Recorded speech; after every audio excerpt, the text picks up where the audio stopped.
I'm very pleased and very proud to introduce you to our guest speaker this evening. Helen is born and bred in Whitburn. She's a former student and a current pupil support worker with a big heart and real ambition. Many students have benefited from Helen's support over the years, and her recent contributions to the graffiti boards around the school and the wall mural in the music corridor have been inspiring. She is modest about her talents and doesn't realise how much she's capable of influencing others. I could talk at great length about her accomplishments, but who better to tell you about this than Helen herself? It's my great pleasure to welcome Mrs. Helen Cochrane to our prize-giving ceremony tonight. Helen.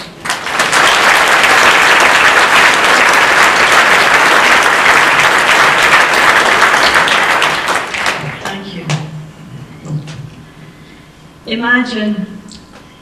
Imagine a school with just 2 computers for over 1,000 pupils and up to a 6-month wait to use a computer for 30 minutes.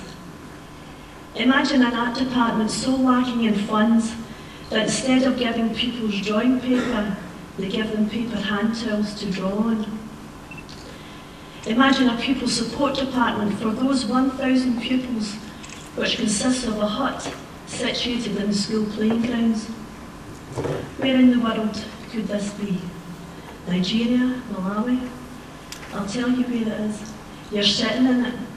Because this was Whitburn Academy in 1980.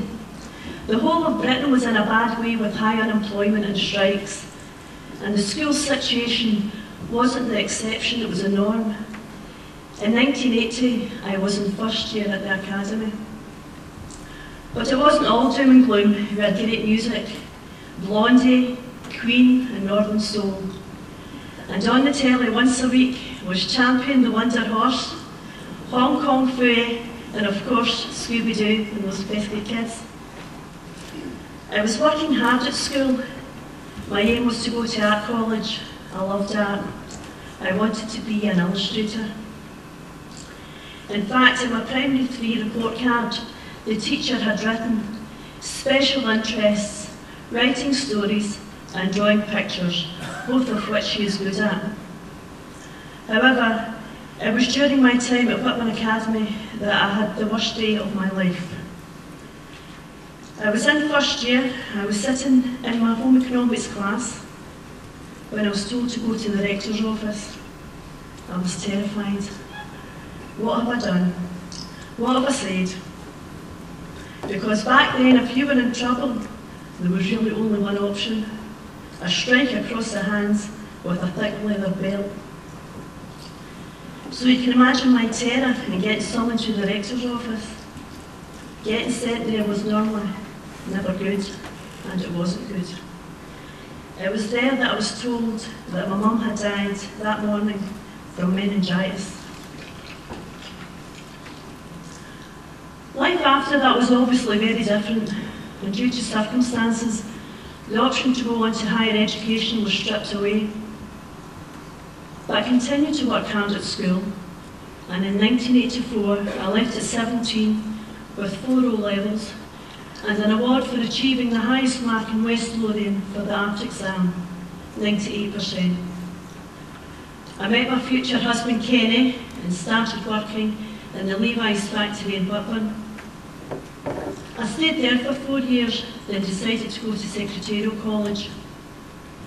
I was there for 2 years, and then joined Canon Scotland in their admin team. So for many years my work involved receipts, invoices, cheques, sales and figures. Then at 26 I married Kenny, and 2 years later we had our first baby, Amy, followed 3 years later by Adam. I focused on raising our children and became a full-time mum and housewife. But I've always worked. At 13 I sold tatties from the back of a van. At 14 I sold light bulbs at a market. And at 15 I worked in a cafe. One day I saw a tiny ad in the Courier. It was for a course at West Lothian College, become a learning support assistant. I thought, great, the school hours would suit us perfectly.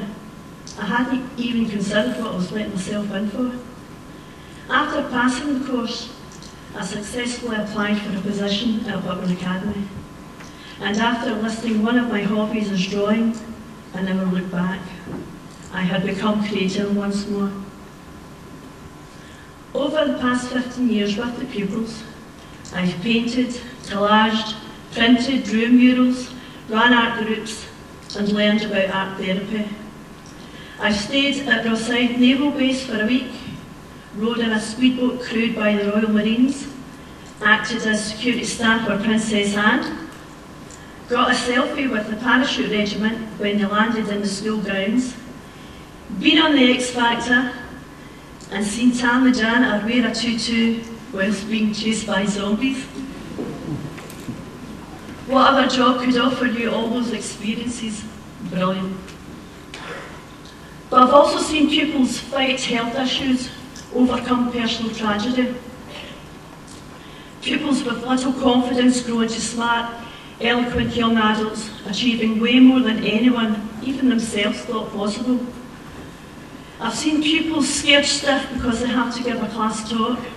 I've told them, breathe, take it slowly, speak clearly, and you'll be fine.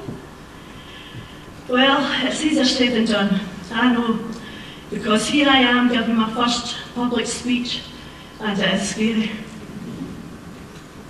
I have such renewed admiration for pupils who give class talks or hold assemblies, who perform, play musical instruments or sing in front of the whole school. All are such an inspiration. You are an inspiration. Not only to me, but to your friends, family, and to fellow pupils. You inspired me so much that 3 years ago, I went to see the school's careers advisor, but it wasn't on behalf of a pupil. This time it was for me.